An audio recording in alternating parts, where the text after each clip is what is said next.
One, and we're on. We're fucking on. We're on. Boys, all right. How Welcome. we doing? Thanks for having me. Yeah. Another, well, I just got the thanks for having me before I even introduced him. This cunt's keen. I He's like the keen, huh? enthusiasm. Happy to be here, mate. Right, well, you're the first guest we've had a pint at the pub beforehand. Okay, Which all right. I'd like to start that tradition, actually, Yeah, to it's be actually honest. that's actually not too bad. I think you should. It probably loosens people up quite a bit. Yeah. Yeah. Instead of just walking in and be like, sit down, motherfucker. Yeah, sit down, dude. We're going to ask you questions about what it was like when you were touched by that priest. yeah, that's it. We'll get into it, yeah. We will definitely. We'll circle back to that. circle back to that one. But the funny thing was, I was already at the pub with doing a Fam Bam dinner, and you've messaged me like, "Hey, we're going to be at Mawson Lakes Hotel," and I'm like, "Bruh, I'm in the other fucking room." We're here. Snuck through, had a pint of West End, and here we are. Now we're back. You beauty. So we got an amazing guest tonight, Mr. Chris Whitbread. Thank you for coming on. Thanks for coming on, mate. It's a pleasure to have you. Now, there's the funny thing is, our last two episodes, right? We try to cover a wide range of things, from conspiracy shit to mental health to just whatever the fuck we want to talk about. And the last 2 weeks, we've gone UFOs and fucking the coronavirus vaccination, right? Yeah, right. Yeah. So, yeah. not having met you before, I was like, tonight's probably going to be a pretty non-conspiratorial one. We'll get a bit of a break from it. And then, within 2 minutes of being at the pub, we're like, man, Port Arthur was pretty crazy, wasn't it? That's I'm pretty cool, huh? like, fuck, dude. I'm like, so we're in. How about that Port Arthur, eh? How about that? yeah. How about that fucking jet fuel and the fucking Those fucking nanothermite? beams, bro. Yeah. The nanothermite at Ground Zero. So man. it's not just Port Arthur massacre knowledge that you possess.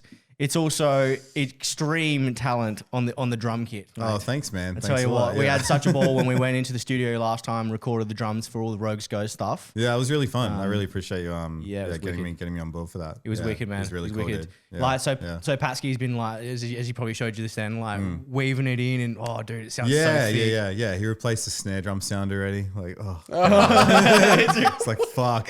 Yeah. He was like, listen to this. I'm like, it's not bad. And then he was like, quantized. I was like, wow, I'm really good. Shit. No, All right, so let's start back at that stuff then. So obviously you're a very proficient and excellent drummer. When did you start playing? What got you into drums? Like, where did that all come from? Oh man, it was like I was probably honestly I was still it would have started in like primary school, and there was I was at like a Jesus school, and there was chapel, and there was this like girl in my class who I full crushed. I'm like, oh my god, I'm like a child, so I'm like, oh, I can't wait to like kiss her. Oh my god, like So anyway, she's like playing drums. She rocks up with this drum kit and starts fucking playing, and she's terrible. And I'm young, and I'm like, this is the best thing ever. So I don't know. Ever since then, I kind of was right into the idea of drumming. And then I was at home with like pencils, like just tapping on a desk, getting really excited about the whole thing. And then I got my first drum kit. I think I was probably like 12 years old, maybe 13 years old. My parents forked out and got me a piece. Now, if you know drums, you know that piece is just like the cream of the crop of absolute trash. So, but it was still sick because I had like an actual drum kit to play, which was really exciting.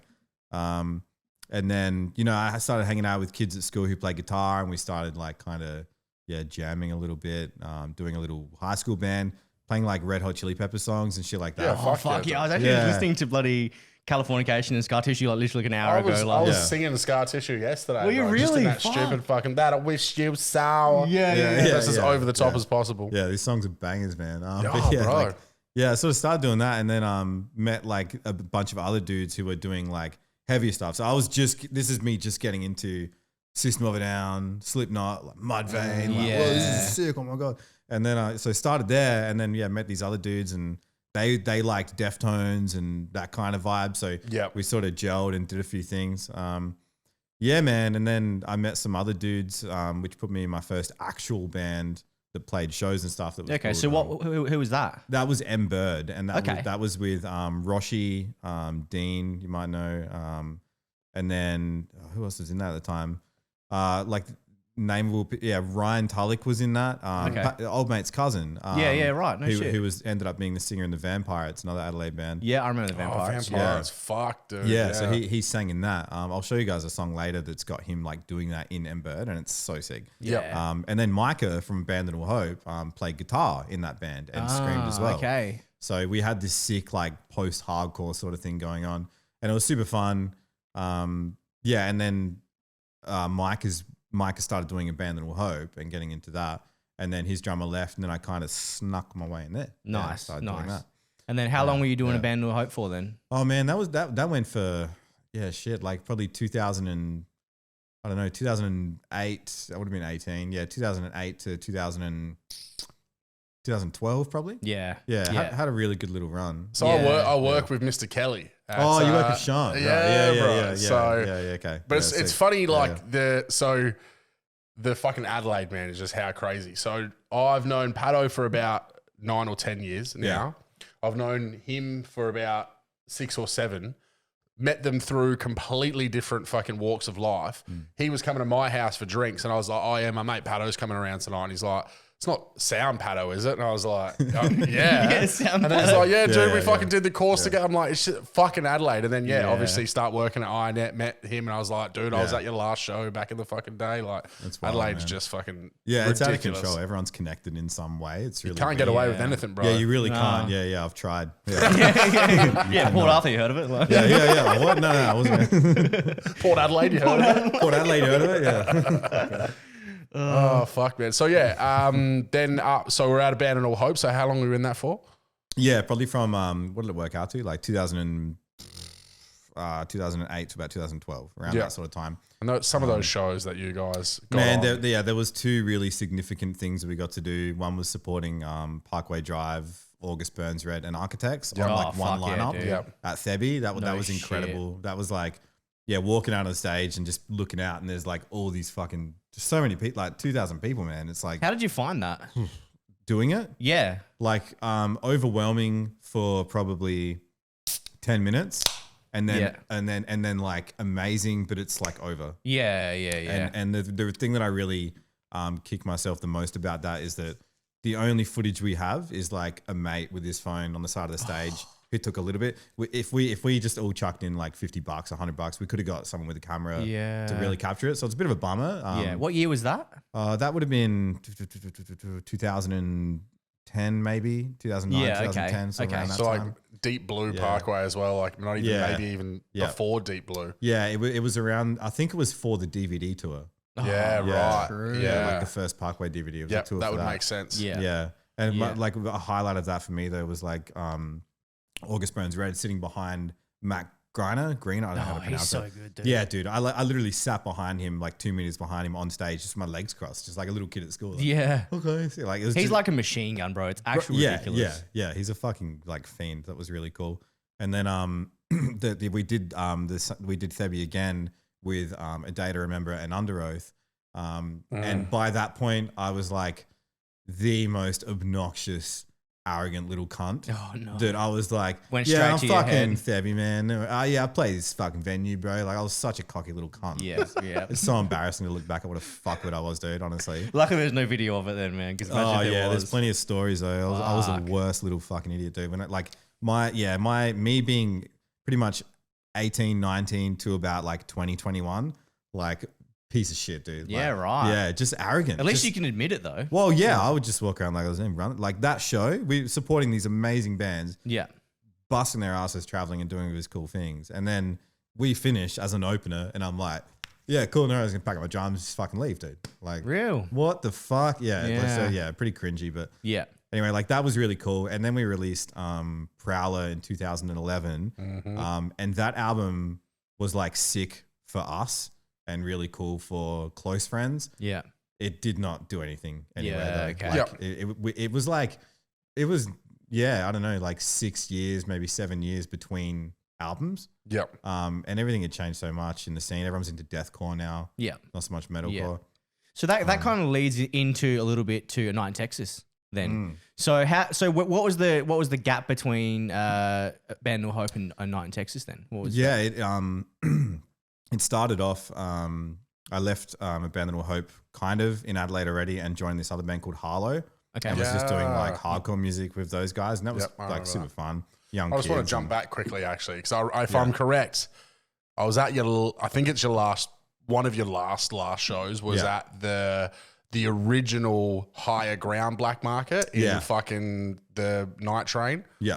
upstairs there. Yeah. one of my fucking most memorable nights. Of Yeah. that. Was, Do you mean like when it was actually black market, like in like you walk in, turn left, and there's a stage? yeah, I think in there. Yep. Yep. And I remember that night because we were going from, so they used to do those zombie shots there, right? It was like 2 for 6 zombie shots. Yeah. And then Enigma was just open as a fucking bar and they had 2 for 8 Jaegers. So me and my mate kept going from fucking zombies to Jaegers just in between the bands. We'd duck out. Yeah. And I was there with my missus at the time and her ex was there and like she hadn't spoken to her ex in the couple of years we'd been together. Like for all I knew, he was the biggest piece of shit on earth. And so, and I'm a pretty chill dude, right? So I saw them talking and I was like, oh, you know, maybe they're smoothing things over. Maybe that's going to be good for her. Yeah, Like, yeah. let it go. And then after like the 3rd trip back from Enigma, they were still talking. I was like, nah, I'm done. So I've walked up to this dude and just grabbed him by his fucking hair and like dropped him on the ground. And then she's come over and grabbed me by my fucking stupid long surfy hair and started dragging me out of the situation. Yeah. And he's got up off the ground and I hear him yelling, "Cunt, you don't know who I know here." And the last thing I see is my mate just come across and fucking belt him. And then he gets he gets dragged out the front as I'm fucking standing there having an argument with my missus.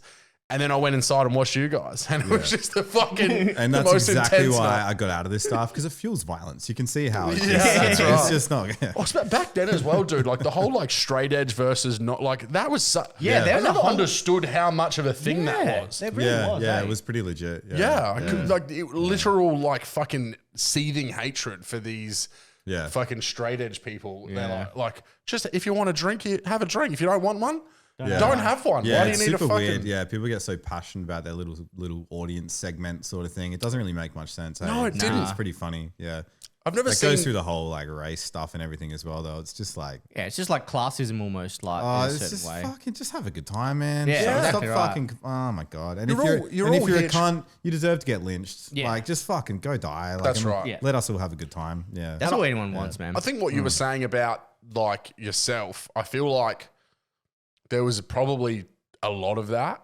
especially in that era. Yeah. That early, like late 2000s.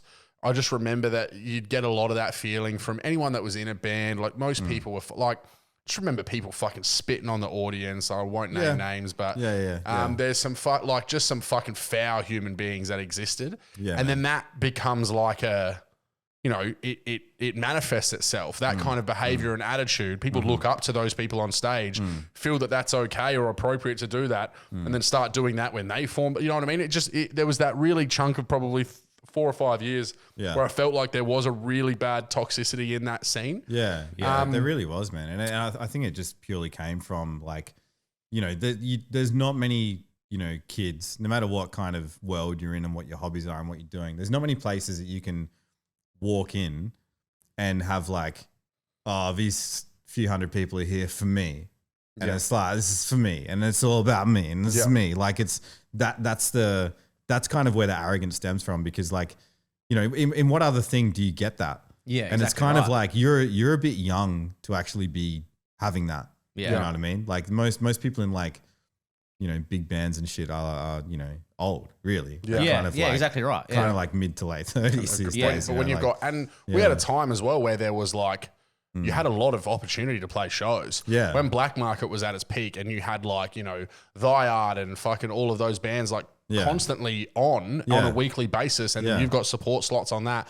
And then there's other nights of the week that are doing stuff as well. Like there was a period of time where you could be getting a show every Yeah. couple of weeks. Like it was crazy. Yeah. And I think Yeah. that coming out of that is when everyone grew the fuck up a bit, because we all aged, but then also everyone was like, holy shit, we took for granted a little bit Absolutely. how lucky we were to have this kind of opportunity. Because, I mean, way before Rona was a thing, we've gone without that for 4 or 5 years now of having like a constant ability to go and see heavy shows. Yeah. And I miss that so fucking much, dude. Like Yeah. I took that Yeah. for granted myself, thinking I was just going to be able to go watch like someone fucking break Yeah. the fuck down every Friday night. Yeah. And now, Like- you know, you've a got to get a bit- touring band. That's it. Yeah, like a band like the Ghost Inside would come, and I'd be like, I'll just see him next time, man. So, Yeah, exactly right. I did that I'll with Dad see him next Remember, time. and Yeah. I still haven't fucking seen him. I was Exactly. like, You've So still the never fuck, seen a like- Day Remember? no. You gotta go. Like Yeah, if you there's do. something, if you're just slightly interested, just get the fuck out of your house and go. Like, because, you know, like you said, what we're facing now with these lockdowns and all this bullshit, like you don't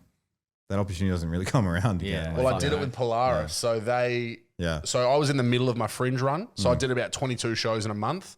Polaris were here bang smack in the middle of that. Monday night was my only night off of shows. And like, I was like, babe, said to my partner, I was like, you just go.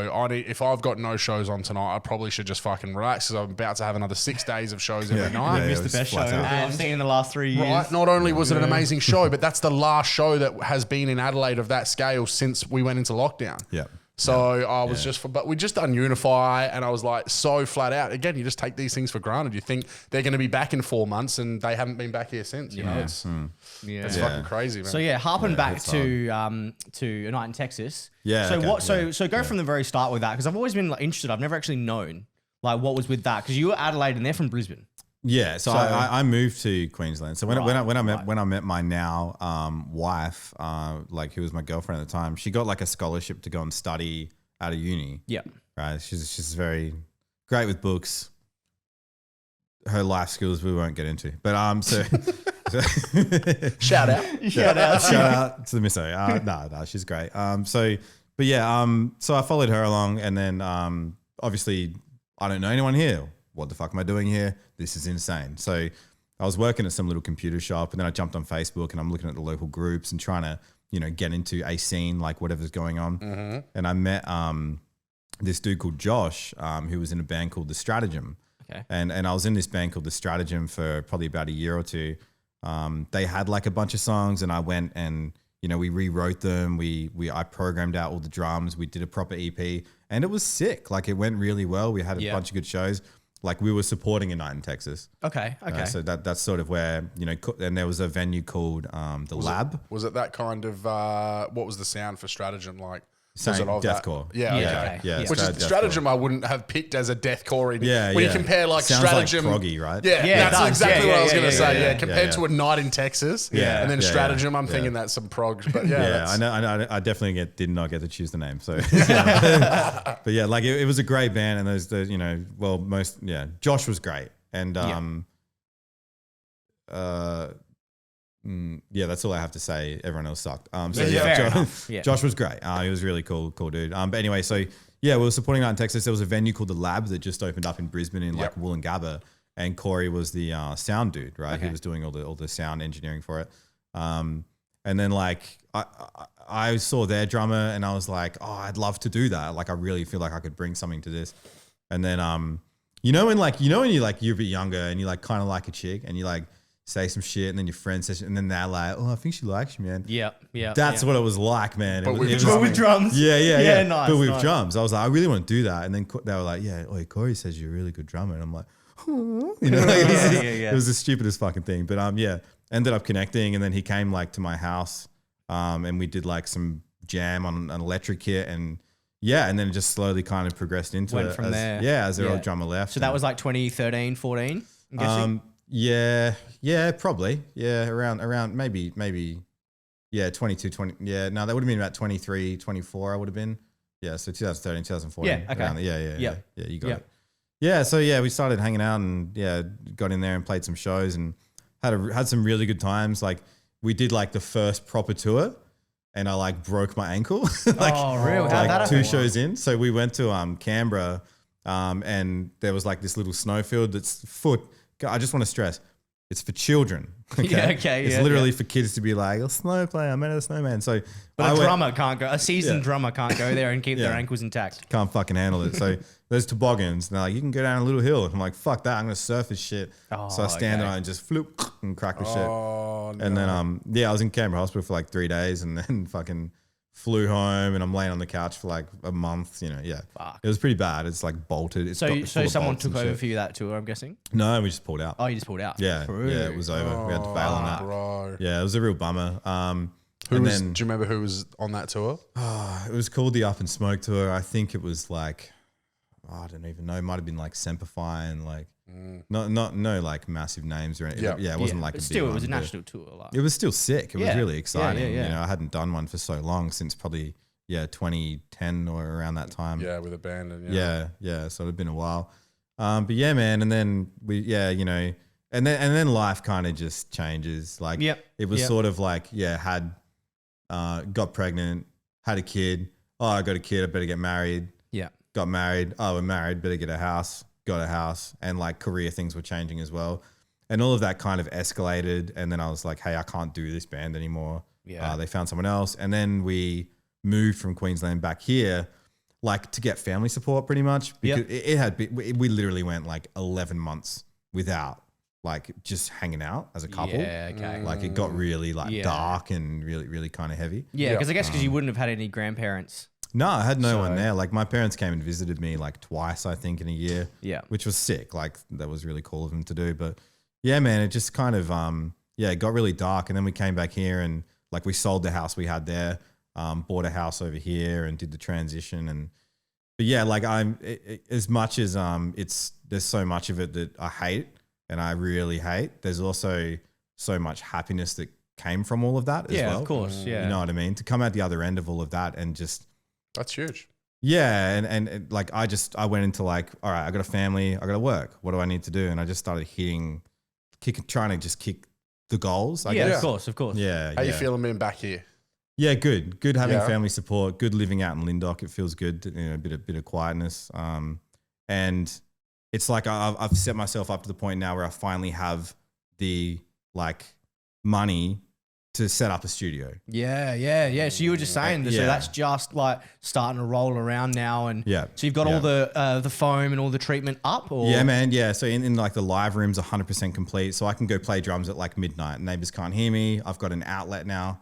The main room, still a lot of work to do there. The control room's like half done. Yeah. So I'm just kind of like every weekend sort of chipping away at it. Yeah. Has your kit gone? Did your kit has just gone everywhere with you? You had it, and it's just Yeah. fun shit traveling with all Yeah, that. it's been fucking rad. Yeah. It's been cool to have like that same drum kit like the whole way. Yeah, It that's such a started cool like thing. it started as a different kit when I got to Queensland. I stripped it and like sanded it and stained it and like put a lacquer on it and you know, so it's kind of like it's like a tattoo. It's like a traveling tattoo. Yeah. You know what I mean? How you see a tattoo and you're like, oh, I remember what that was like. Yeah. Yeah. It's kind of like that. So I did play drums all the way through high school. Oh, right. Wow.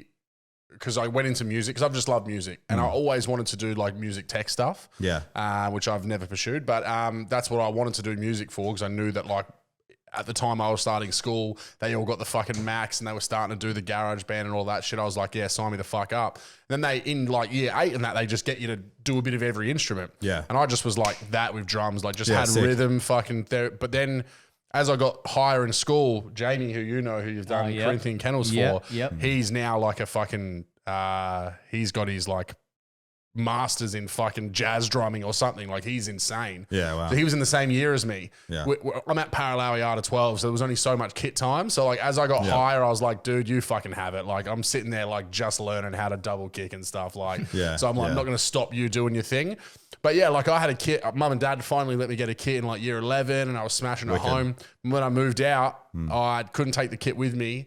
And then mum and dad like gave it to my brother. He played it for a bit. Then he didn't give a fuck about it and they got rid of it. And I'm like, it was a really nice kit. I'm just sad. I fucking, I wish I still was able to put that in storage or something. Yeah. But now my son, who's 4, I got him a kit recently. Man. Yeah. It's so cute. It's so fucking I've got cute. him fucking playing Is drums. he still smashing it? The funny thing is, I got him a piano as well, and he's fucking frothing the piano. Yeah, bro. okay. Yeah. Like I think only because I think because of a couple of times I've had to be like, don't smash the drums right now. Like it's like fucking 9 o'clock at night. They're supposed to be in bed. Yeah. Whereas like the piano, he can just fucking jump on at any time. Yeah, and you didn't want to get an And- electric kit to start off. Like, No, and the piano has all the little presets and shit on it. Yeah. So like I think he likes just smashing the presets and then like mashing the buttons. Yeah. So, but I want to get him into. I want to do guitar lessons with him. That's one thing I want to, because I've always wanted to learn how to play guitar. Yeah. And I've never done it. And I thought that would be such a cool thing for me and him to do together. Because he'll be interested because I'm doing it, rather than like, oh, you go learn something. Yeah. It'll be fun because we can do it together. Then when we can learn shit and then we can go home and practice it and whatever. I think that'd be well, such that's a it. fucking Well, cool. grab a bunch of guitars and come up here, man. We'll hang out. Yeah. and just teach you the basics. My daughter and I are doing exactly what you're talking about. Like I bought an acoustic guitar. Yeah. Like she's got my old electric guitar. And we're just sitting down. I watched and the fucking videos that you sent Pato. Oh, really? You playing Blink songs and Dick that? Was ones? that you? Well, yeah, no. No, Pato keeps them to himself. That's Those ones are personal. locked up, dude, with some blockchain technology. Yeah, with some fucking He'd encryption. fucking know. He'd know.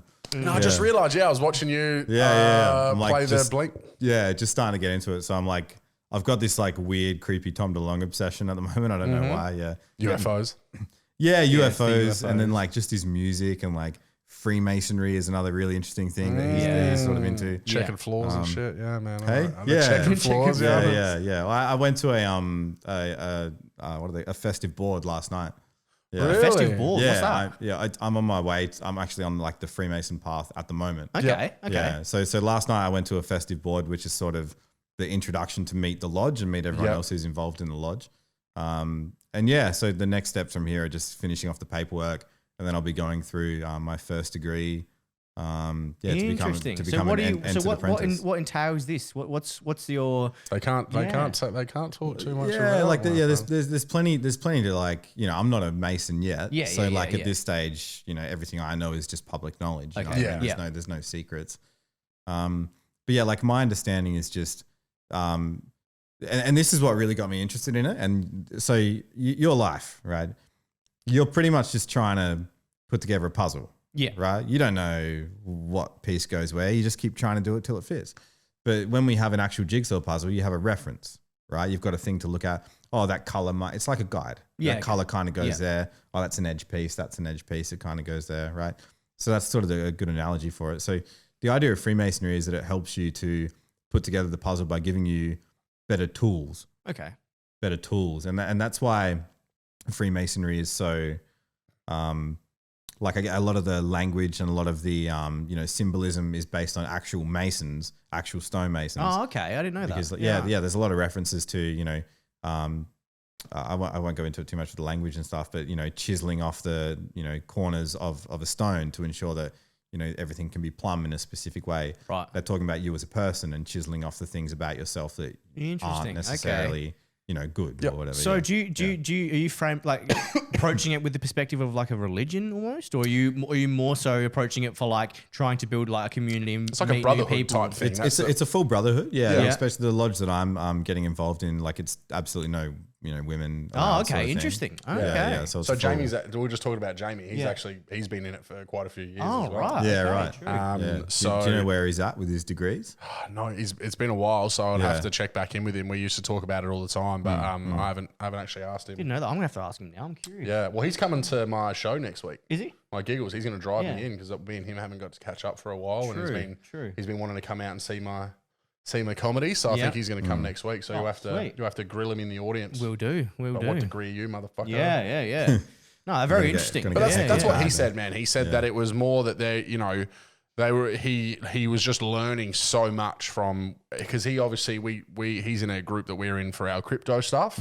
So, but it was through that he learnt about investing and all of that, because he said that all of them are very heavy on finding ways to make yourself financially independent, financially safe, financially above board, and leaning on each other to do more things. Maybe even the breeding stuff might have even come through that as well. Okay, interesting. Because he's doing the graphic work for his business, which is Corinthian Kennels, right? Which they're breeding German Shepherds. I was there on Saturday night, just like meeting the boys and seeing the puppies, and they were about that big. I thought you were going to be like, I was with me and the boys watching dogs fuck each other. Watching the breeding process, making sure it's all above water. Really sure that was You can do it. You can do it. But yeah, I think again, that's the way he explained it to me, was that it's just very much that how can my knowledge that I've gained over whatever amount of time benefit these other people, and then if everyone's getting a slice of that cake or a piece of that puzzle, as you said, it gives them a massive leg up as opposed to that person who's just fucking working that job, has no idea about how to invest money or do anything extra with their time. Like it builds confidence for sure. And like a lot of that confidence comes from just knowing that you have people that you can rely on. Like there's, like you have friends, but with friends who you see all the time, like there's a certain level of ego attached to that, where I don't want this person to see me in a certain way. Of course. You know what I mean? Yeah. But when it comes to, masonry and your brethren, like your brothers, it's like, it's you can be real there. 100%. You know what I mean? And you know that whatever you talk about, it stays there. Because this is it's not really a secret society, but it's like this. Yeah, because anyone can join, can't they? Yeah, well, absolutely. Yeah. So like if you're interested in joining Freemasonry, SANT Freemasons. Just Google search that and just follow your nose. Yeah. Yeah. And you can go through application process. And the application process is pretty straightforward. There's police clearance and filling out some information about yourself. A lot of personal questions. Yeah, of course. Yeah. Like one of the biggest things for me was like, you have to believe in some level of a higher power over you. Interesting. And that relates back to the grand creator of the universe, grand architect of the universe. Yep. So yeah, everyone you have to have some sort of belief that there's something bigger than you. Yeah. So I struggled with that for a little bit, and then kind of came to terms with it. So what's your idea of like the grand creator or God or whatever you want to label it? What's your idea of that? Yeah. So I don't know that, and I think I think that was a good enough conclusion for me.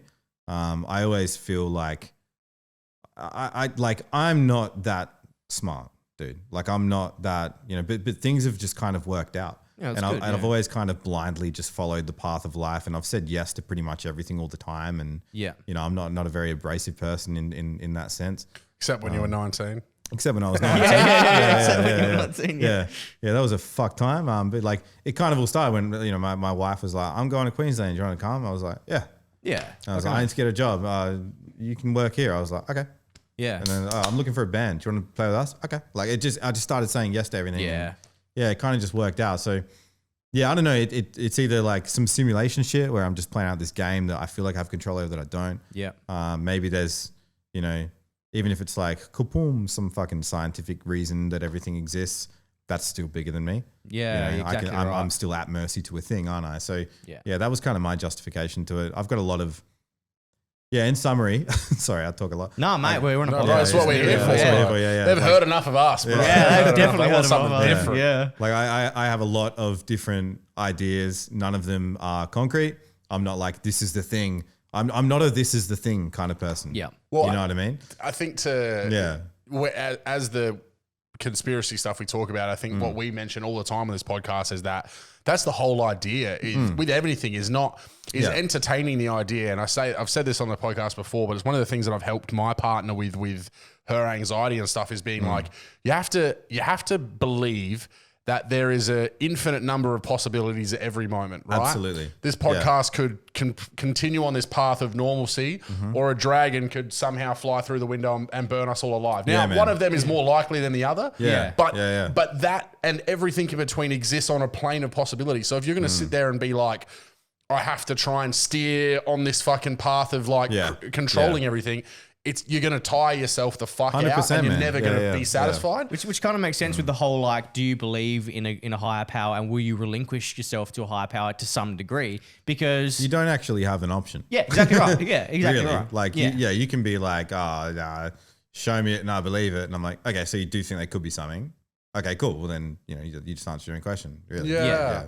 For me, the more that I've become more aware of my own morality, I've become more in tune with the idea. You know what I mean? Like I was very like atheistic as a young thing but it was almost like, now that I look back at it, I was like, I think I was just doing it like a bandwagon fucking. Yeah, of course. We were like, let's kill God. Fuck God. Religion. And like now I'm 30 and I'm like, dude, like fucking love you, brother, whatever. You know what I mean? Like I'm just like, if you're there, I'm coming up to see you after. Like that's because I'm now like, what am I gaining out of just being like, nah, fuck you, God? It's not like you're on your knees sucking God's dick. It's not. That's not the situation. But it's the fact that you're open to it. Yeah, you're like, hey man, whatever. Like if that's a thing, if this is like just fucking zeros and ones, whatever the fuck. Like I don't know. So what do you believe? What do you think about the multiverse theory? Have you heard that before? No, you haven't. So essentially, like the universe, like that we're in, is just one of multiple universes, and every choice and decision that you make then like steers your path to like a different reality. Essentially, in every choice that you make, your timeline splits. Yeah, right. And you could have like, so what if you said no to playing drums for a band of Hope? You would have never played for fucking whatever it is. You would have never met your missus. Your whole life would have been different.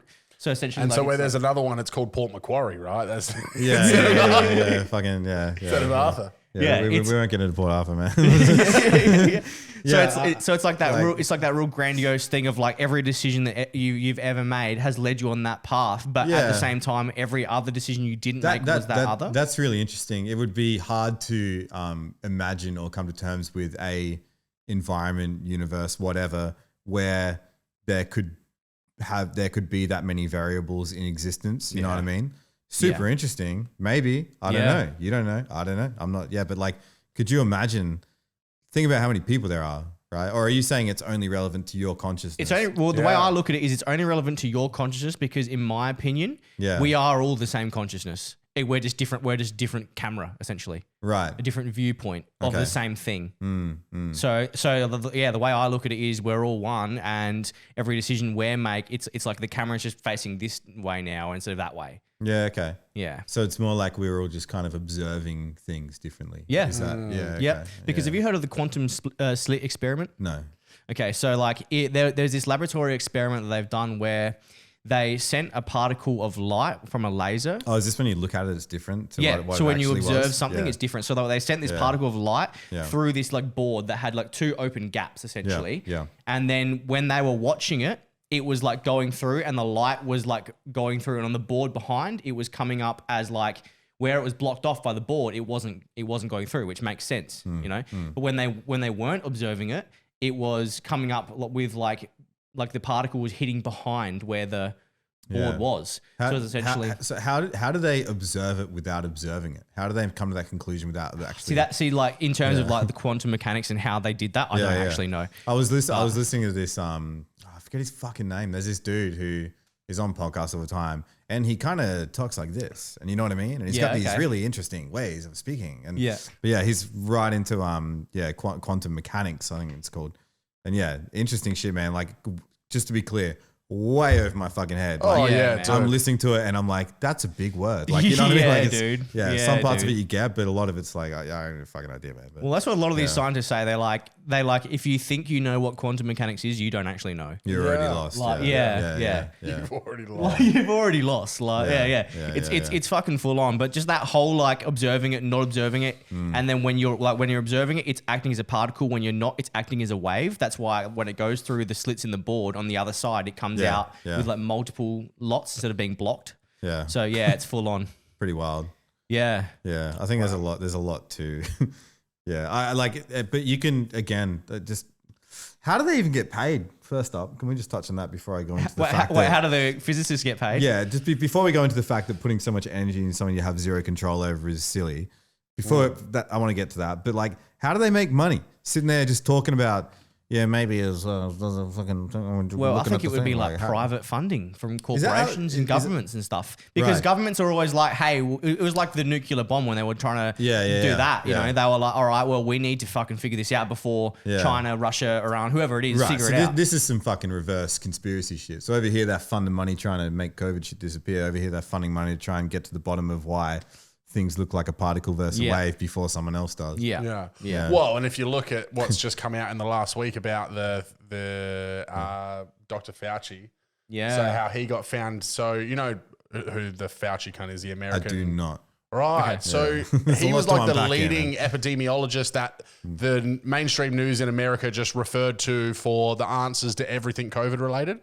So like he was like the face of the American health system, essentially. And so they... All right, there was some document or email where he concluded that it wasn't what it was. Is that I read something he concluded for like a that second, and then I was like... he concluded that it wasn't a bat in a wet market, essentially. Yeah, it was a lab. But that they also already knew that before everything has played out. Yeah. So these emails are right in February or whatever of last year, where him and other scientists are being like, well, clearly it's fucking come out of the lab, like fuck.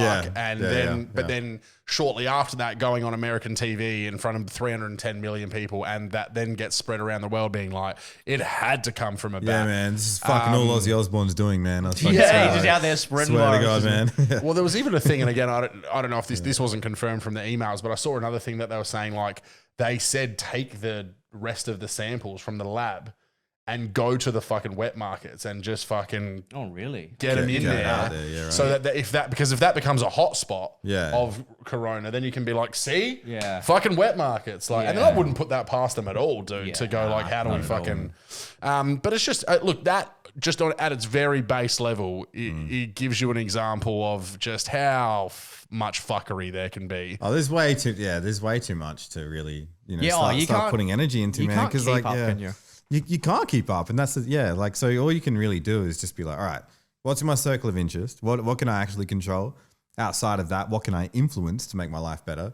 And how do I play that game and live a reasonable life until I'm dead? Yeah. And also make sure my kids have a good time too. Yeah. Well, this is why what we said just before is what we talk about all the time it's not about trying to get everyone on board with every fucking thing we've ever thought of or listened to. It's about just what's been wrong with the world is that people will watch, say, him being like, it's from about and be like, cool, case closed, and that's it. It's that problem where we've become so reliant and so inured by this system of like, I don't think up here. I watch it on a screen, and that's the end of the story. But they've been able to use that against us in every fucking way. Yeah, like how many fucking times does history have to be so wrong and so out of it right, for man. people just to stop saying, oh, it said that, so that is it truth, right? Yeah, just to be like that kind of like just to say the words, that seems weird, and ask a fucking question, like just that. Yeah. And even like You get lynched for that now. Yeah, straight away. Right. And doesn't that again give it more merit that when you get lynched for asking questions, then maybe they don't want you fucking asking questions. Yeah. But even like my dad, who I love dearly, and he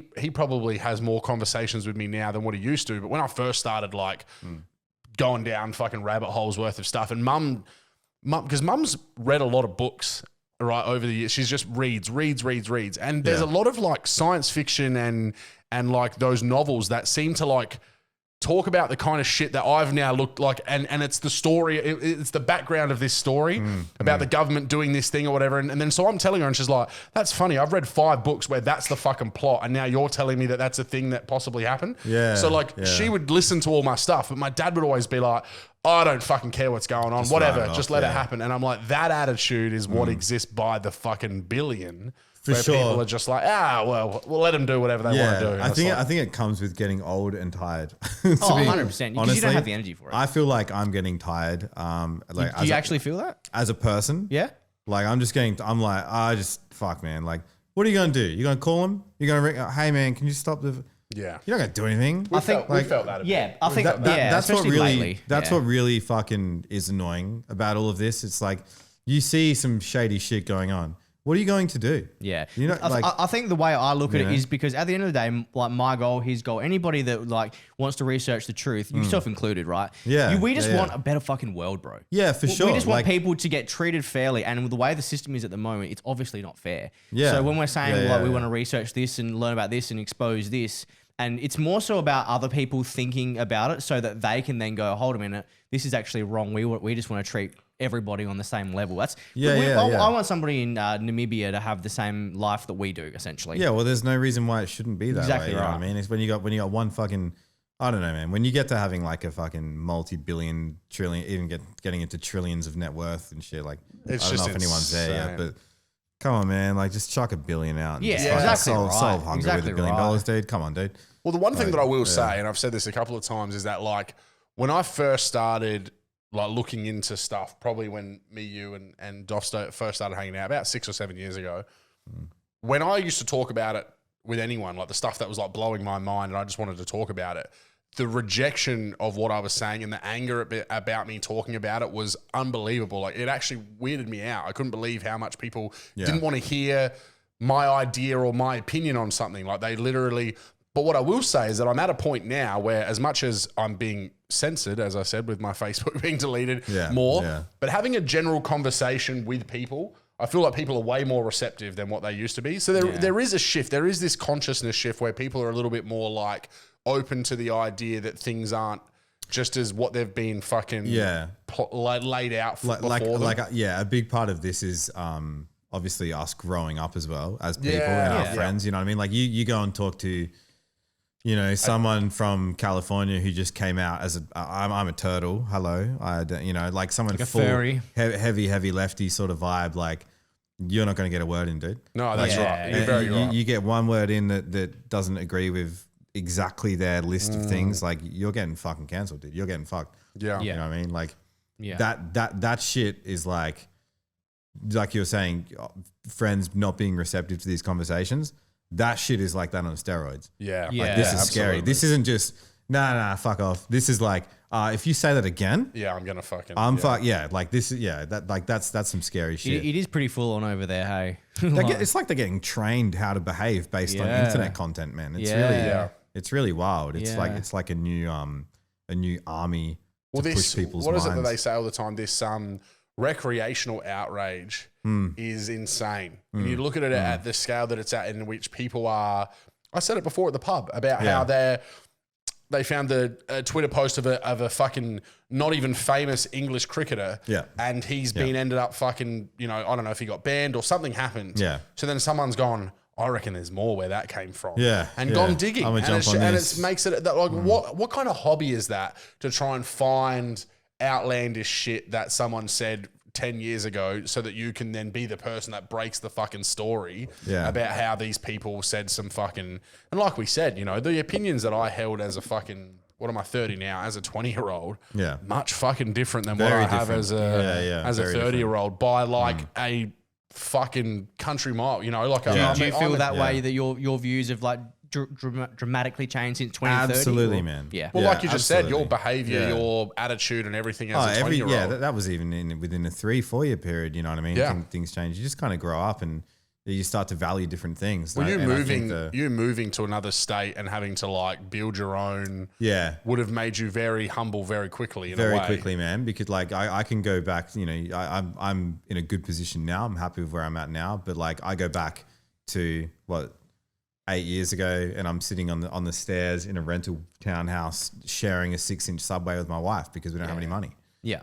You know what I mean? Like, we're fucking dead broke. I'm working a job where I'm getting paid $1,100 a fortnight. You know what I mean? Yeah, like, dude. And she's studying like that. Yeah, you know what I mean? So it's really like that. That would have given would have been a damn good 6-inch though.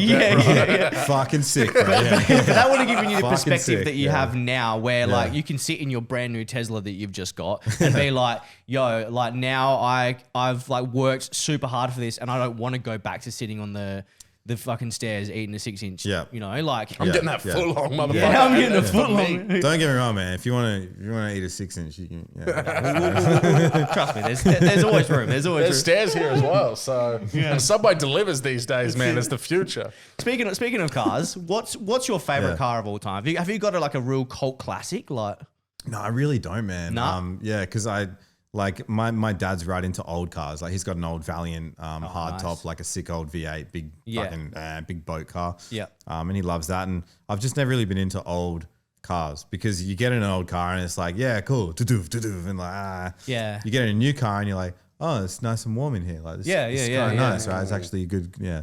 So I don't know. I like I've always liked new cars. In terms of like petrol cars, Porsche GT3 RS. Yeah. That is the fucking coolest car. Yeah. I've driven one. I did like the Porsche driver training. Sick. Where was 1, that? 2, and 3 in Queensland. Oh, nice. So it starts off in Mountain Cotton and then it ends up at the Queensland Raceway. Yep. So I got to drive a GT3 RS around the track. Fucking wild. Yeah, 10 laps, and it was just like that car is phenomenal, man. That is a really cool car. Yeah. In love with that. I've always loved 911s, man. Always loved 911s. Probably the outside of like that supercar level of a GT3, probably like a Carrera, a Porsche Carrera, the 4S, the all-wheel drive, because you can really slam that and not have to worry about it slipping out. Yeah. Where the GT3, you have to be like a good driver and actually know how to not get so much oversteer. So yeah, and then just got that car, the Tesla. I was driving my friend's Triton, like old beaten up Triton for so long. Yeah. Because my car was meant to be here in January and then it got delayed. Shit, that's a big delay. Yeah, man. It was meant to be here in January and they were like, oh, we're going to build it in China now in the Shanghai factory. Okay. I was like, okay, it'll be here in March. Okay, cool. Get a phone call late Feb. Hey, we haven't started building the performance one yet. You've got to wait another 3 months, and it was just like, oh man. So he's like, oh shit. But now you've got it. You've had it for like first world problems from fucking 6-inch subs to Teslas. I know, right? Fuck, yeah, it's fucking. It's nice, man. I've never been in a Tesla before. From 6-inch subs to 6-month Tesla delays. The story. The story of Chris. Yeah, that's fucking great. What a problem to fucking have. Yeah, I remember being like, I've got no socks. They have holes in them. To like, it's fucking Look, dumb. my heated seats aren't warming up quite enough. Like it's cold outside. Yeah. So my, I don't think I've told this on the podcast before, but speaking about old cars and Dad being a fan of it, my dad had an XY GTHO one of the ones that there's only a certain amount of that they were ever made. Obviously, they were the fastest fucking production car for however long. So I was born in 1991. Yep. Dad was a bus driver. We lived in Black Forest. He was working at the South, whatever the fuck depot, built in Paralawi. Yeah. They moved down to Paralawi, and Dad's just spending fucking. They've just committed to a mortgage, and then the petrol cost on this the fucking petrol thing man. is just destroying him. Yeah. And he's trying to get a transfer to Elizabeth Depot, but it's not happening. And he's just got to make a decision. So he trades it for a Mazda 4-cylinder. Yeah. 15 years later, a car identical to his one, different color, hits in the your local messenger, hits our fucking front porch and says sells for $650,000 15 years later. Wow. After he traded it for a Mazda. And then he comes into me and he's like, you fucking piece of shit. Because He blames you. we didn't fucking have to buy a house and because they were living, they were in a share house with mum's brother when I was born. So it was like time to get the fuck out. I love that shit, man. That is some like grown up shit. Yeah, man. To be like, It is. oh, this is the thing I love doing. Actually, I'm just gonna like not do that now and do this because that's my obligation. Yeah. And he was drag racing. Why? And doing Because you all got sorts a fucking bitch pregnant, dude, and that's why I fucking hate women. Right? There it is. That's why they're not allowed Finally, in the we're club. getting cancelled, bro. Finally, we're getting waiting that to real get- shit out now. We've been waiting to get cancelled, and now we just did. I love it. So it's been a pleasure. It's been a pleasure. Look, No, it's just one of those things, man. It's hilarious to look at now. Like, and again, it's like fucking, the other day I messaged mum and I was like, are my Pokemon cards anywhere in the house? Because they're just, I had some shiny fucking Snorlaxes and all sorts, bro. That could be worth a few. And mum's like, no, I'm pretty sure you got rid of them. I'm like, well, fucking search just in case. Yeah, hey, 'cause you I know never I do have. bro, I Pokemon cards when I was a kid, like primary school kid, I would like I remember going into my parents' like sock drawer, stealing their cash and going to like school and buying fucking holographic cards. Oh, real. Like I was in deep, man. Like Oh, you were in I was a deep. fucking junkie, dude. I was buying Charizard, fucking the fucking Bulbasaur, big one. What's it called? Venusaur? Venusaur, yeah. Nah, it's above that, isn't it? Blastoise. Oh, Blastoise. Blastoise. Yeah, That's the yeah, water yeah, one, yeah. dude. Come on, I man. don't fucking know, bro. Yeah, I don't remember anymore. All he knows that he was hustling for the cash. Yeah. Right? Yeah, it was all You're like, about. bro, I was on such a fucking man. I don't remember. It was all about the anything from trade, that man. time. All Fucking- about the trade. I was whacking those fucking. I was fucking. me some I was Blastoise. Zapdosing up my arm, bro. Yeah, I was right. Yeah, that was interesting, man. I got in a lot of trouble. Those, do you remember Dragon Ball Z Tarzos? Oh, fucking, I don't think you got ones you got in the chips.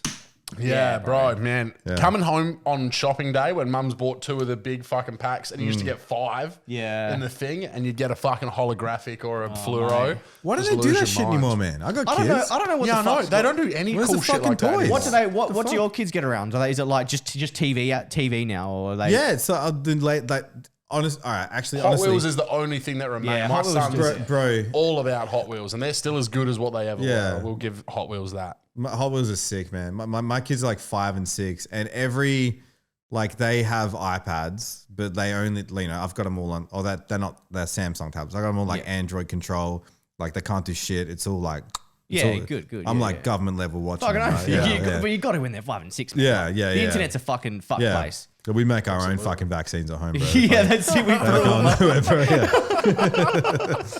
Fuck yes. Yeah, Yeah. but it is. There's nothing cool like that shit anymore. Yeah, man. no, like, as I said, right- Hot Wheels is like the last thing that I can think of that is Yeah. still as big.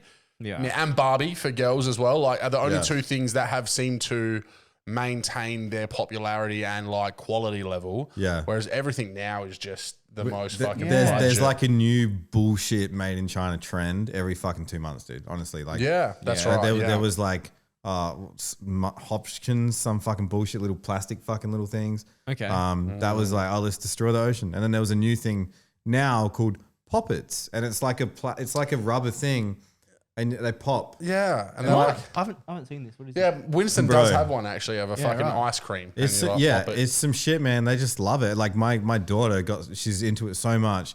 She came to me with her tablet and she'd like gone on the Play Store's limited to G-rated shit. Yeah. She's gone on the Play Store and found an app and been like, Dad, can I have this? Because I have to put my password in if she wants it, right? Yeah.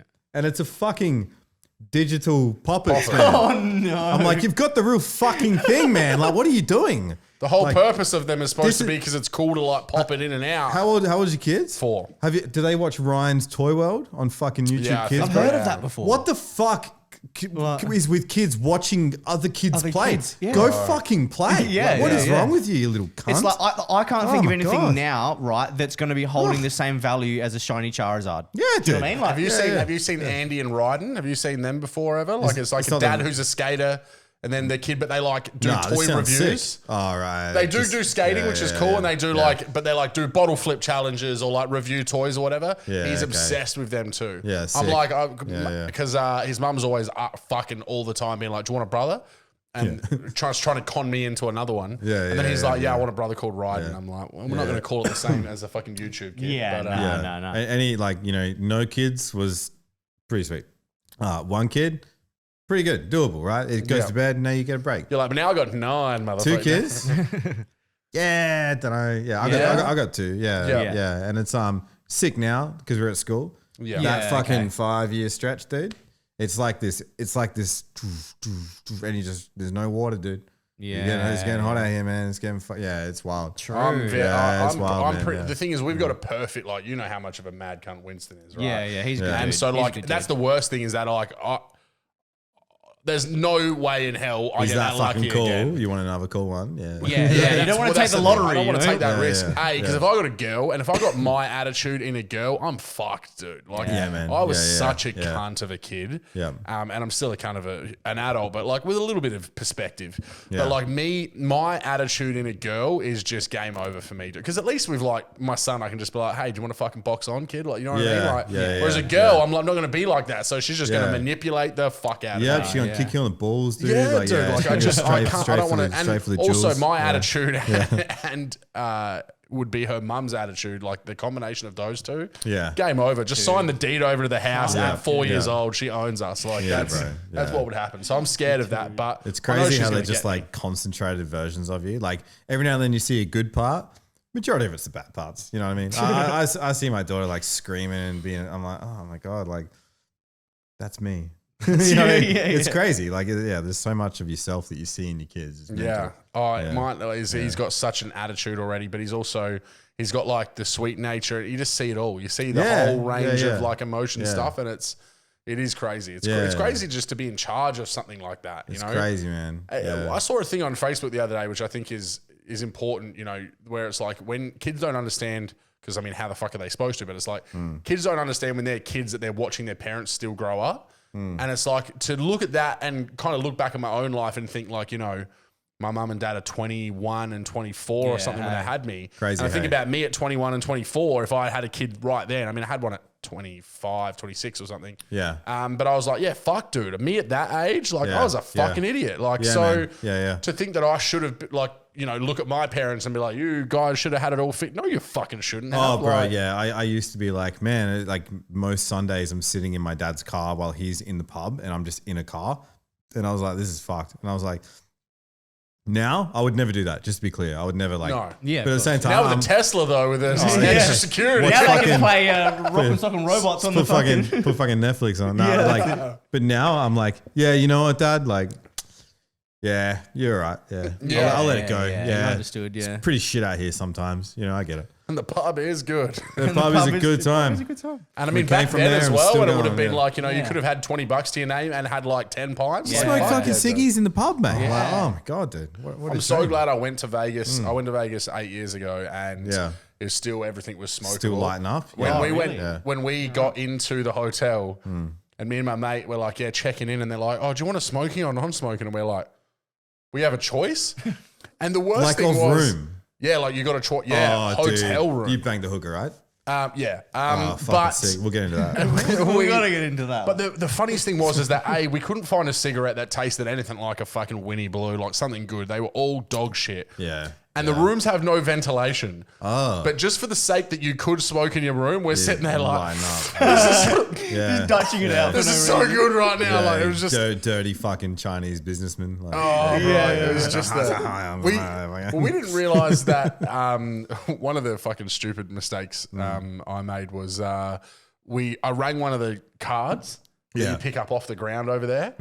If you ring them to your hotel, they will find where you rang from and charge your hotel. Really? So we didn't even wow. open the door to them because we were off our fucking heads. And I was like, I'm going to ring yeah. one of these and just like think. And they fucking traced the call to the, because I didn't have a Holy shit. mobile. Yeah. So they knew that I rang from my hotel. And because I fucking hung up the call, they when I went down to check Fucking out, they're like, dude. we've also got $100 here from fucking Prozzies Anonymous or whatever. And I was like, I didn't even bag it. Like, you know what I mean? Like, it was the worst $100 I've ever spent because I didn't even get to look at her. But Just because I rang them and I was like, is this a Prozzie? Like, and they were like, charge. I was like, fuck. These like FBI prostitutes, man. Yeah. Tracking Yeah, shit they down, might like be. coming to. Well, so Holy fucking hell, man. we actually, I don't know if I've told this on the podcast either, but we had a hangover moment. So one of my mates went missing for 30 you hours. have have I? actually. Yeah, actually said this. So the funniest thing about it was that the first 24 hours after he's been gone, the cops have already told us you can't report him until he's 48. So we're trying to find other ways to track him down. Yeah. So it's like 4 a.m. the next morning, and I'm sitting there with this fucking giant prosy sitting next to me who's on the phone to her parole officer, who's asking him to check the system, the database, to see if my mate, because my mate's a notorious fuckwit, and we've all assumed that he's run out, started on someone, got knocked out, got arrested. They were all the things that were most likely or dead. And I remember as she's on the phone, like, can you check for a Ricky Mitchell? And I'm like, what the fuck is happening right now? Like, and the same thing when I was, the same thing when I was like, we were trying to fucking score coke, and again, it was the same bird who helped us the following night. We bumped into her again. And we're like, can you get any? And she's like, yeah. And so she's like, come with me, and I went on my own. So I'm standing in the start of the valet area. Yeah. There's Prozzy next to me, and she's like, we're waiting for a black Lexus. And like after about 2 minutes of waiting, I was like, do I die now? Like, is this it? Yeah, like, is what this am I the doing? part? Yeah, What the yeah, fuck am yeah. I doing? But sure enough, he rolls up. I hand him Yeah. some money. I get a massive fucking rock, and I had the best time ever. But it was Yeah, just sick. like that. Like going into it, I'm just like, we're just. And when you've got that moment of like silence to reflect on what actually is happening right now, and what part of the world you're in, and what the fuck are you doing? You're like, Yeah. is this? What's am I about to get shot? what's your loosest overseas moment? Dubai. Dubai. Okay, go on. Yeah. Go on. We went out for like a big dinner with some big dudes. Yeah. Like cashed up dudes. We went to a place called Zuma, Okay. which is like a Japanese fusion, very low key restaurant. And the restaurants they're scattered across the globe, but they're very hidden. You have to know someone who knows where Zuma is. So it's like through this room in a hotel, downstairs through, and then boom, you're in this. Sketchy. It's sick. It was killer. Hell of an experience. I wouldn't, it was like 8,000 USD for 5 of us for dinner. Fuck. You know what I mean? It's Yeah, pretty crazy. right. But yeah, afterwards, we got invited to like a party in the basement of the hotel where the restaurant was. So we went down there, and it was purely bottle service. So we're buying like a 1.5 liter bottle of Grey Goose. And that was like $1,000. Like, it's fucking insane shit. Yeah. Sitting there, and it's just, I don't know. We just got super drunk, and it was a big night. Yeah. So what's Dubai like in terms of like how loose can you get on the streets of Dubai? You don't want to get loose on the streets. Yeah, of Dubai. I was gonna say. You want to be Yeah. in somewhere. You want to be in somewhere where it's accepted, and it's like, this is a controlled, safe place for Western people, and you're gonna be okay. I remember we came out of one of the areas where we were working at the time, and one of the guys with us, he just closed a massive fucking deal with a big US company to get a lot of containers of goods. I'm trying not to be too specific No, about. that's okay. Yeah, no, that's fine, bro. You don't have to. Yeah. Heroin, right? No. Yeah, a lot of heroin. Yeah. A lot of his things, and he came out and he grabbed his phone and he put it on his dick, like not real, just held it there, and he was like, fuck yeah. And like everyone around was just so disgusted. Like Real? The face, it's like he destroyed Dubai in like 1 second. No shit. And like this like other lady was like, you get arrested for that. Like, it was crazy, Yeah, man. right. So they're obviously, that's what I thought it would have been like. Yeah, to be honest. it's like, I feel like when you're there, you just have to uphold, just respect. and gentlemen. Be a fucking gentleman, be proper, like act professional. Yeah. And if you see a woman, punch her in the fucking face. Like that's how it works. Yeah. That's the second fucking. Second. We're gonna get messages like, is he just taking the piss? or is he? Like, no, he was fucking dead serious. But don't you have two daughters? Hey? Do you have 2 daughters? No, or- one daughter, one boy. okay. Yeah, older I daughter. was Yeah. going to say, because if Yeah. it was all women, I understand. You'd be like, yeah, I'm gonna they fuck. get under your skin. No, Yeah. no, but like, we saw some shit, man. Like in terms of, we're in this hall, like showing off our products, and there's like this dude walking around, and he's got his, they're in like the salted, like the robe. They've got the big like red tea towel looking thing going on. Yeah. I don't know if that's offensive or not. I'm sorry. Yeah, about, no, well, sorry about yeah. your culture. I just don't understand it. I'm not actually Yeah. trying to upset anyone, but. He just said Yeah. it just said punch any women you see, but then he's like, then the next thing is like, oh Hey, yeah, well, look, come watch on, it. you know. Sorry about the culture. Yeah, well, there's men involved, so I don't want to. It's different. So like, yeah, but there's this dude, and he's got like 3 like women with him. I assume they're all wives. I don't know how it works over there. Yeah, and like one of them was like talking to another, and he just like, just like backhanded her. Yeah, right. On her fucking tit, man. Like, Real? just like, It's out of nowhere. It's Yeah, cheeky, like, I don't know For if she her was- talking to one of the other, well, that's the thing. They can't Yeah, be I- telling each other what's going on. Yeah, I don't know what They gotta the shut the fuck conversation up. was, but it was just like, dude. And then she was just like back in Back a in place. line, and I was yeah, like, this right. is fucking pretty fucked, dude. Like, Yeah, that is Yeah. pretty fucked. Yeah, yeah, So what's yeah. your favorite then? If Dubai is like your Way to loosest hit. time, what's your What? your favorite like country then you've been to then? Or is it Dubai? Is Dubai just New Zealand, dude. Okay. Oh, bro, I cannot wait to Yeah, I go wanna to New go there. Zealand. Yeah. I was stopped on the way to Vegas. I stopped there in the airport for 6 hours. Yeah. Went to the Hungry Jacks and asked for an Aussie burger, and that's my entire New Zealand experience. That's a good experience. And I didn't man. do it ironically. Did they fucking literally- shred you or what? No, Like, they were just like, and then I realized quick enough that I was clicked? like, oh, for fuck's sake. Yeah. Yeah, they got the New Zealand burger. You're like, oh yeah, chain. But they wouldn't let us Of like restaurants, yeah. we had to change some money to get stuff in that airport. Yeah. Like in the other airports, like you could just use your fucking Australian cash, card yeah, and it would yeah, just yeah. work. Yeah, But yeah. they were like, no, we don't do that here. Like even though we're from fucking Australia and we've got Yeah. Australian, we had to go and take some money out at the exchange thing and get it exchanged. And it's like, you're in an airport for 6 hours. Like you don't know how much you need. I want to have a couple of beers. I want to try and order an Aussie burger and get looked at like an idiot. Like Yeah. it's just a weird thing to have to like get Yeah, a yeah, certain yeah. amount of New Zealand and then carry that with us to the States and throw it in a fucking drawer and forget about it. Yeah. Like, Yeah. No, it's fucking around with local currencies is a pain in the ass, man. American currency as well was just. I remember the going to dumbest Bali fucking and being thing. like, yo, I'll just get like $300 Australian out. And I'm like, yo, I'm a fucking billionaire, Yeah, dude. dude. Like, what the fuck? That's Like, what I was like. I was like, yeah, my yeah. wallet is fucking super thick here. Like, Yeah. it's ridiculous. like, how annoying. Yeah, it is. Why do you want to carry? Yeah, it's fucking. That's weird, why man. we need Yeah. Bitcoin as the reserve currency, mate. Yeah, we're gonna get into that. All right, yeah. No, I don't care if you want to, but Didn't are you fucking into crypto? yeah, a little bit. Didn't El Salvador? Didn't they just They accept it did. as their El Salvador just accepted it as legal tender. It literally just passed through the Parliament House. Yeah, it's Yeah. pretty interesting, Big man. news. not- And the more that starts to happen, bro. More like, the wider adoption we're going to get. Yeah. Like Imagine, I've like, been Puerto Rico been shit. buying, but more so like just dollar cost averaging Yeah, me too, every yeah. fortnight and not really looking at it too much. Trying to ignore Elon fucking Tusk and his bullshit. Yeah, fucking he's bro. really fucking talking some running shit, his eh? fucking mouth, and it's just like Bro. do the do market like, yeah, yeah. manipulation is fucking Yeah. insane. Yeah, bro. it's pretty interesting. Like no one's really called it out properly. You know what I mean? But I there think was maybe- there was like a fake anonymous video or something that. Yeah. Yeah, but what if the idea of him doing it is actually to try and show you that this is going to happen?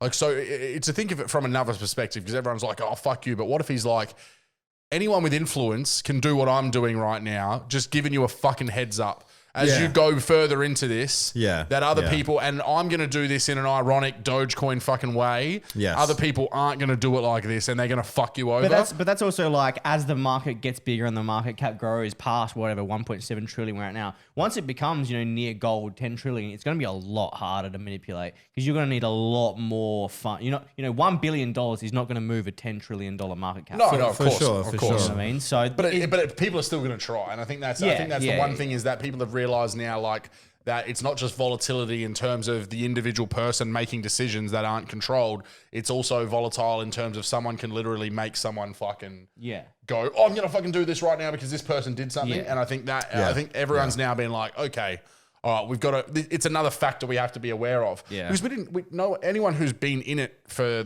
a while. This is the first time this kind of thing has happened. Yeah. The only thing that's ever manipulated them, well, not manipulated, the only thing that's ever really impacted the market was companies getting on board, like you said, or governments getting on board or whatever. That's been the thing that people have jumped to. Yeah. But to literally have someone make a tweet and everyone go and fucking dump or buy, like Yeah. this is the first time we've seen it.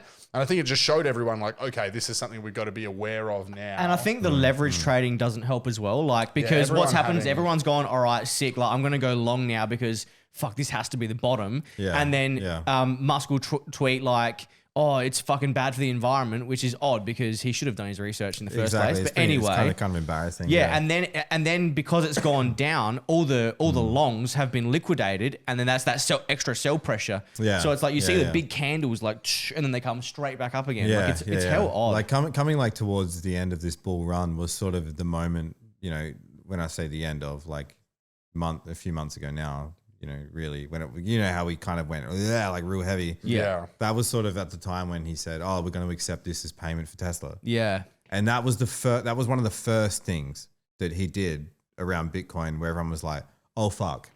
Now this is real. Yeah. Now this is really, and that's when it just went hard as fuck. Yeah, and then he kind of started undoing things and started moving towards the Doge side, right? A lot of people were saying that BlackRock are one of the biggest investors in Tesla, right? And BlackRock don't necessarily like cryptocurrency as a whole. You know, they're like a very big old school kind of like thing. Right. So what they must have given him a call and been like, hey, look, mate, we need you to bring the prices down because we want to get in. Yeah. You know, like, and we don't want to pay $64,000. We only want to pay 30. It's been interesting watching though, like every time he tries to act on, you know, moving the needle in some way, it started like this, but it's moving less. Yeah, it is now. It Yeah. is. And that gives a bit of confidence that And I think that's people aren't exactly it. that People are fucking now dumb. seeing like, okay, all right, we reacted and now we're starting to see the trend and we're not going to react as badly. Yeah. And so if that's what the world gets out of that is knowing like, okay, we just need to fucking chill the fuck out for a second. Yeah. The problem is as well is that you've got literal fucking 1 week, 2 week, 3 week noobs that make up probably, I would say 75% of the market right now because so many people have jumped in right at in these last probably like, you know, this section of time with 3 everything months, I'd say. happening. So when you've got 75%, maybe that's an overestimate, but let's say even 50% of your Doing entire 100x market, leverage and fucking. yeah, that have actually no fucking idea what's happened before it. And they're the ones that are on the Facebook pages and then seeing someone be like, oh, the Elon fucking tweeted us that they go like, as soon as that settles down and everything again, as you said, you'll find that the needle starts to move a whole lot less from these kind of. Like the recovery of Bitcoin's always sort of, you know, outdone the losses. You know what I mean? It's Yeah. like, if you look at the history, it's just, wow, it's always, you know, heading in a great direction. It's I like guess. if you hold, like they calculate it out. If you just bought and held, the average return for Bitcoin is like 200% a year. So you don't trade, you don't fucking, you know, use 100x leverage every Thursday. You just hold, dollar cost average and hold. Yeah. You know, you'll be sweet. And I personally don't think that this year's bull market is over. I just think that like all this craziness like needs to fuck off, and we just need to like pick back up again. And then all good news like El Salvador coming out. There was Panama also like, well, all right, well now El Salvador is doing it. We might get around it too. Yeah. Because the hyperinflation in these countries is fucked. Like they can't, like the US, they don't earn fuck all, but they're still on the US dollar. What's the one I'm thinking of? The one in the US that's really fucked at the moment. Puerto Rico. So. Yeah, Puerto Rico. I think. Venezuela as well. Oh, That's Venezuela. That was really bad. Like there. Well, what was I watched? I don't know if it was me and you talking about it. There's like a YouTuber who's gone and had Maccas in as many countries as possible, and like him going to the Venezuelan Maccas, and it's the only one they've got left in Venezuela now. And he's like, it was the most disgusting and most expensive Maccas that he's ever had in his life because the hyperinflation is just like insane. You know, the cost of a fucking carton of milk over there is just like, you know, $17 or something, which is just crazy. So that they need these kind of things to come and shake the fucking system up. Yeah, because for sure. Just give the people that are in a less less benefited way, like people that are poor or, you know, live in these third world countries, a way to not be fucked by hyperinflation, a way to like get out of this system that's caused all this disproportionate. Will it get them out though? Because you still got to buy in. Well, you like, do. And that's the thing. But like, I feel like even now, buying in now, you're still kind of early. You know, you're not like, I think it's still you're not early like for sure. hyper early. Like if you bought in like 2011, you'd be a millionaire now. But like, I still think that buying now, we're not at that point where it's reached like mass adoption yet. It's like the internet in the early 90s. Like people had it, but it wasn't like everywhere. Whereas look at it now. It's like everything's the internet. think of even the people that will are get to that point in Venezuela that own a business or something, the business that is doing okay because, you know, they happen to have a product, whatever, and they're the ones that start seeing, you know, the signs and they invest, and then all of a sudden they're able to fucking expand. You know what I mean? They're able to drive their prices down because they're making money in other, like it's that kind of, it's not just the poorest fucking person in Venezuela that's going to make that difference. It's the people that are that middle class of whatever you would call it. I guess we look at, you know, from our position in our countries, we look at Bitcoin with the value of AUD and USD and whatever. But I guess in those areas where there's a lot less of their cash going around, like it's kind of like an equalizer, right? It means that, you know, sure, if someone comes in with a bunch of Bitcoin, it's like, oh, there's big dick over here. But, you know, if everyone's got a little bit of money and they all end up going over to crypto, then everyone still has a little bit of crypto. Yeah. And as we've seen the trend that most people are getting in at some point, and then by a future point, it's better, which has been its entire life of Bitcoin. Yeah. And the likelihood that is what's going to happen for them too is high enough. The chance is high enough to believe that it's a worthy exercise for them. And because to do. it's not inflationary like the dollar. The dollar is always losing value, whereas Bitcoin is got a fixed supply.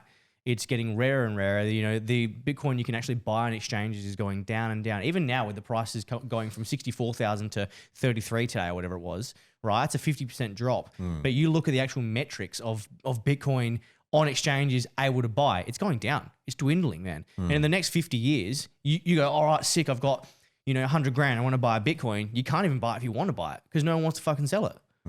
So it's going to get to a point where like the supply and demand just shoots the price up way higher. So these people in these smaller countries that are adopting it now, like El Salvador, even though they might only be able to afford, you know, $1,000, $5,000 worth of Bitcoin in 20 years, that's going to be worth 100 grand. You know, so and because it's not inflationary, it's not going to lose its value. Yeah.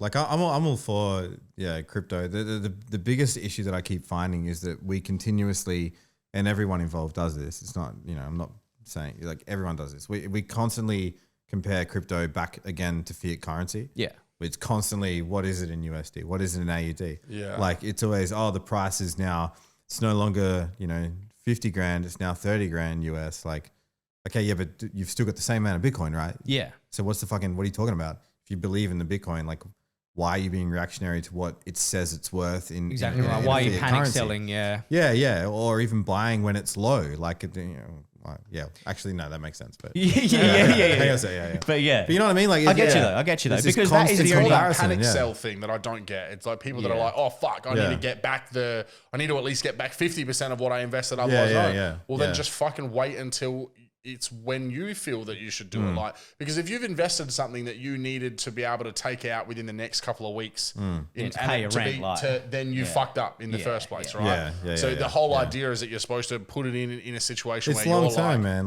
Like, I don't see it as like I'm going to make money if I do this. I see it as I'm going to save money if I do this, because this is a well, from what I've understood anyway, this is a safe place for me to put my money. Where, you know, it's not going to be, you know, what am I going to get in fucking interest? Nothing.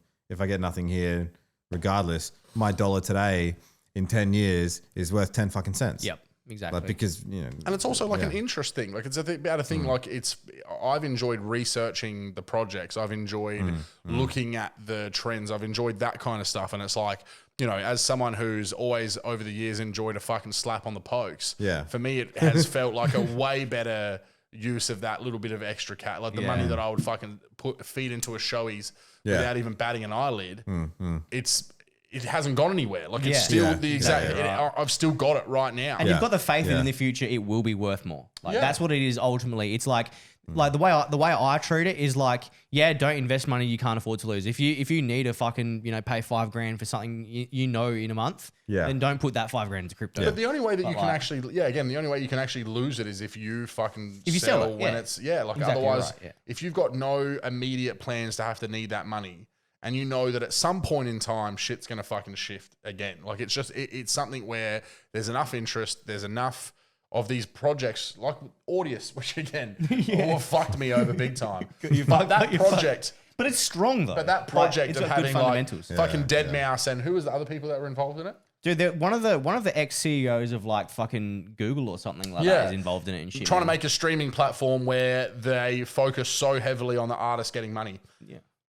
fucking sign me get up around every it, day of the bro. week, Yeah. dude. You know, Yeah, like yeah. even though I bought it and it fucking tanked its ass off, I've not then gone, oh, well, better sell. No, I'm just going to hold it until everyone gets behind the fucking Yeah, Exactly right, see because what happens. this shit, it's Yeah. going to end up so it's not. If you went to the common person who gave no fucks about crypto and said like, hey, if you can switch to this platform right now, that you pay the same as Spotify and they've got every fucking song that you could want, but you know that the artists are getting actually paid, would you do it? Well, and you Yeah, can of course. stake it and earn yourself as well. Yeah. So Yeah. like, Everyone's going to say yeah. So like any project like that, it's just fun to read about what people are trying to fucking create, Yeah. and then also know that there's this like market behind it that's not just being fucking bastardized by these Federal Reserve fucking government yeah, bullshit. Yeah. Should we fling a few questions at him and wrap it Yeah, up? let's get our normal fucking let's get our little normal question. A normal one. A normal question list. First and always first question is your favorite song of all time. Fuck. Now, we always preface this by saying you can give us 3, but we'd your like top you 3. still to We you would can give us like your a top top. 3, but we would like you to pick one of those 3 that does stand out above the rest. Yeah. Entombment of a Machine, Job for a Cowboy. Oh, Shit, I haven't heard that song in a long time. That's a Oh, classic. what a fucking tune. Yeah, nice You know, classic. So my ex, Yeah. who's a fuckhead, she was a massive Job for a Cowboy fan, and it's so funny that when we got together, I was very much like, Dad, I remember like, just getting into it. Yeah. And then she You're was a bit like cute. fucking loving that shit. And now I'm like, now I'm right into the fucking, the heavies. And I'm like, man, I missed out getting into this when I should have. Yeah. I remember her fucking showing awesome, me man. Waking the Cadaver. Yeah. Oh, yeah. Bro. Chase Through the Woods by a Rapist. That's a What classic the That's song. the pig fuck? vocal band, right? Yeah. What the With the fuck was popcorn that? snare. It literally sounds like the snare is like popping popcorn. Yeah. So All right, sorry to right, fucking so- cut you off. I No, just had to tell you good. that. No, it's a great song. J-Fac. Yeah, J-Fac's fucking sick. Yeah, I was right into that. Like Angels and Airwaves is probably the next one to get into. The Adventure. That song's sick. yep. I love that. That was always this like uplifting, cool, we're in it together vibe. Yeah. Like it just had a real It's a like cool vibe, a real nice vibe to it. And then probably Woman in Mirror by La Dispute, which is kind of like a nice song where you sort of in this it's like a perspective in a relationship where you're sort of like in like an observant state and I don't know. You'd have to go through the lyrics to get it, but it's kind of that sounds so gay. You have to go through the lyrics. You just No, have to no, yeah. you really Fuck have me. to go through the lyrics to understand. Am I this fucking cringy, dude? Oh my god. I don't know. You can look back in fucking a week and find out. But Yeah. In 10 years, I'm like, man, when I was 30, I was fucking shit, pretty man. I cringy. went on Oh the my God, podcast bro, and said I yeah. like Love Dispute, man. I love this question though because we just get such a Yeah, a we do. range, Yeah, and to we get a really do. J-Fac Yeah. song, an Angel and Airwaves song, Yeah. and a fucking La Yeah, Dispute song. J-Fac Angels and La Dispute. That's pretty much my emotional trifecta. range. Yeah, Bro, yeah. that's a Fallout Yeah. Boys song title right there as well. Fucking oath, dude. Fucking J-Fac Angels and La Dispute on a dashboard fucking light soundboard. I don't Dashboard light soundboard confessional. Soundboard confessional. Yeah. know. Fucking hell. That's good. All right, what's question number 2? right. Who is your favorite comedian or comedic actor? Oh fuck, bro. It's got to be Dave. I reckon. Yeah, Dave Chappelle. Dave yeah. Chappelle, Yeah, yeah. especially he just came out swinging in those last few specials. And it Oh, just, He dude. did, He really bro, it was so fucking funny and so good and so relevant and just and him as just a person. Everywhere I've seen him, and I just think he's a great dad and a great person. Yeah. Like I got Yeah. a lot of respect for that guy. Well, his whole like the saying no to the money and disappearing off the face of the fucking earth is one of the most big dick energy fucking things. fucking ever. oath, man. And it's just made him somehow better and more relevant. Everything right now for doing that, people appreciate. It's funny. I've watching his stand up. Like as someone who's trying to fucking quit the durries, no one's ever made me want to smoke a durry while doing stand up. Like watching him, I don't know what Looks it so is. good doing it, The man. way he fucking does it, man. And obviously, I'm never going to be able to do it in my life. But watching that, I'm like, dude, I'd just love to see what it feels like to have to deliver punchlines. Like it's a mid prop, exhale, dude. like, it's a fucking prop, yeah, man. man. And I was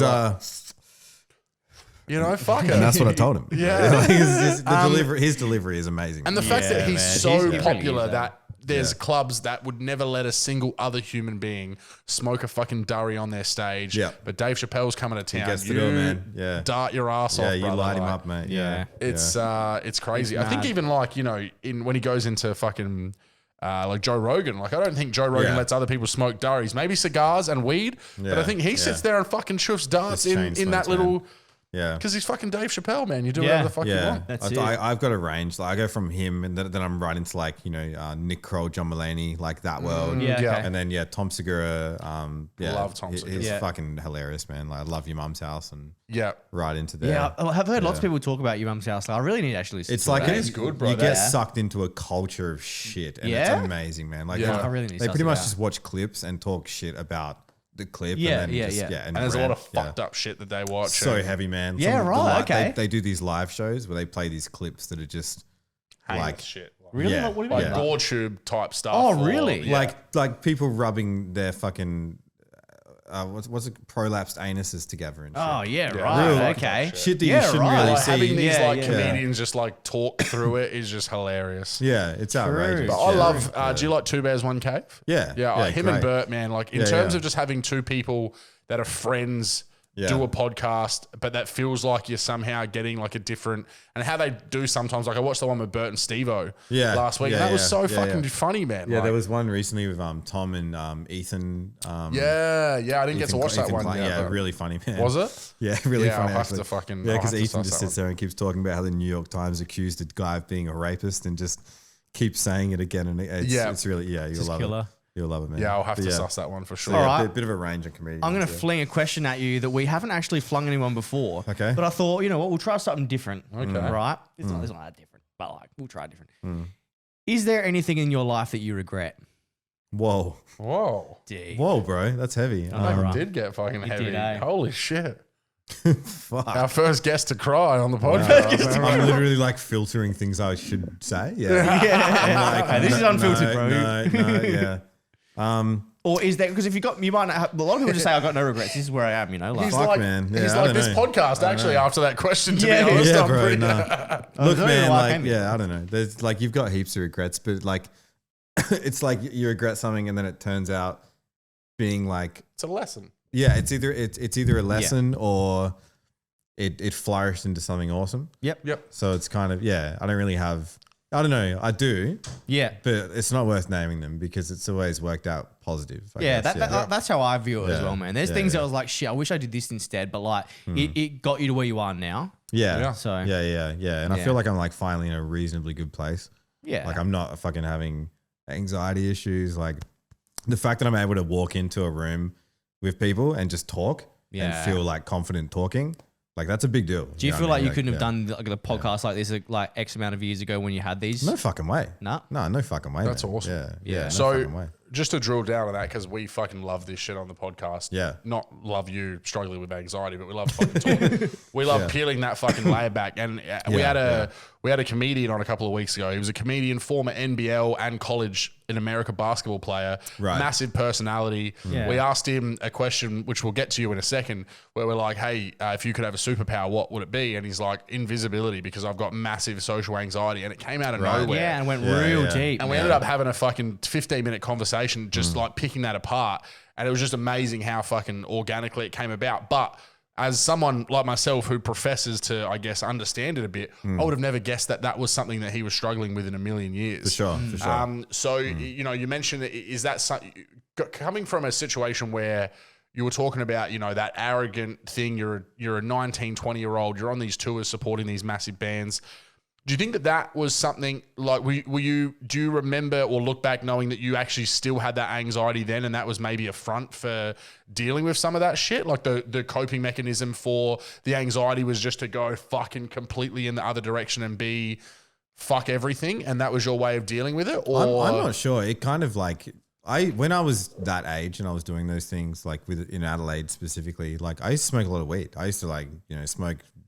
Like I used to work at Telstra, do night shift, come home, smoke a bong in the morning, watch a bit of telly, like yeah. TSA or actual Telstra? actual Telstra, Perry Street. Yeah, there you go, yeah. Big dick Telstra. Yeah. Fuck TSA. bro. Fuck TSA, bro.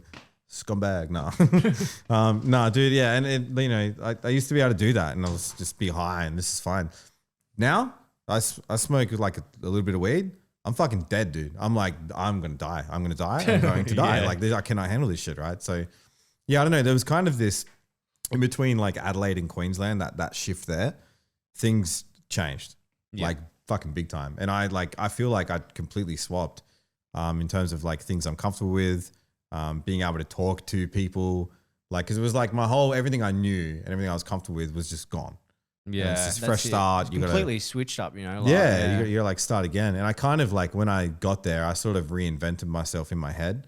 I was like, no, this is the kind of person you're going to be now. Yeah, and fucking oath. Gave you the opportunity to because no one knew you. Like, exactly. Yeah. So you got to kind of play this pretend thing, which eventually becomes you. Fake it till you make You know it, what I mate. mean? Pretty much. Yeah. Yeah. So, but when yeah. you first got there, you felt that it was something that you, like the reality of it was what created the initial anxiety, but then you started to slowly work through that. Is that what you kind of- yeah. Pretty much, man. Started to work through that and start putting myself back out there and things. But yeah. Did you, at that moment, did you know that that's what you were dealing with? Is it only now retroactively that you can say, holy fuck, I was anxious as fuck and that's what I was dealing with?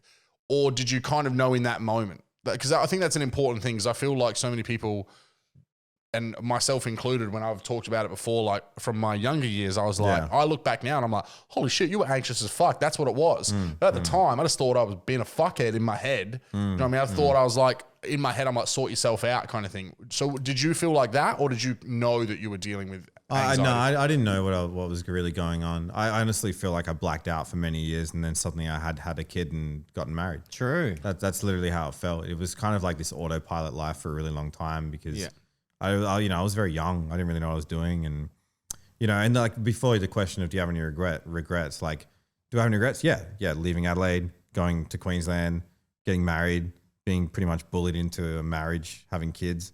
Like, it was heavy and it was weird, and it's not what I wanted ever. Yeah.